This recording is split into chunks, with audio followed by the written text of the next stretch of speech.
ये जो मैंने नज़म लिखी है ये भी पंजाबी में, यार बेली सजन, मैंने ये दोस्तों के ऊपर लिखी है नज़म। आ बेलिया मेरे कोल ते बै, आ बेलिया मेरे कोल ते बै, संगी बेली यार सजन, ना संग चोखा, ना संग चोखा,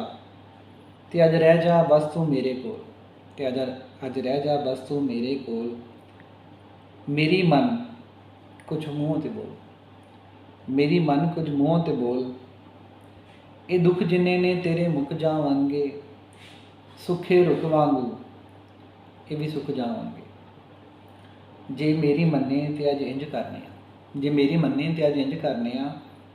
सारे दुख अज कट्ठे करके, सारे दुख अज कट्ठे करके ताश दे पत्तियां वांगू वंडने आ, सारे दुख अज कट्ठे करके ताश दे पत्तियां वांगू वंडने आ,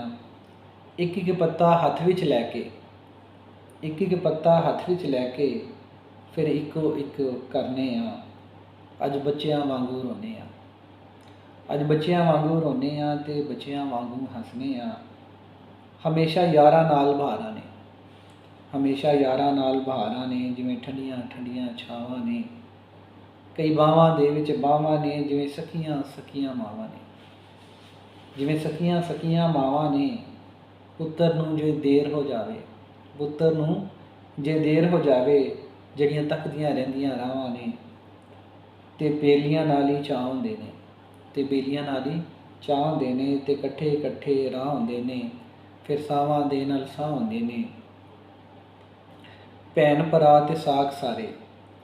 भैन भरा ते साक सारे फिर दूजे पासे रह जांदे ने, बेली होण शाहत ते दुख मुक जांदे ने, बेली होण शाहत ते दुख मुक जांदे ने, कई मुकदे मुकदे जी पैंदे ने, कई मुकदे मुकदे जी पैंदे ने, ते कई जींदे जी भी मूँह पैंदे ने, कई जींदे जी मूँह पैंदे ने। शुक्रिया।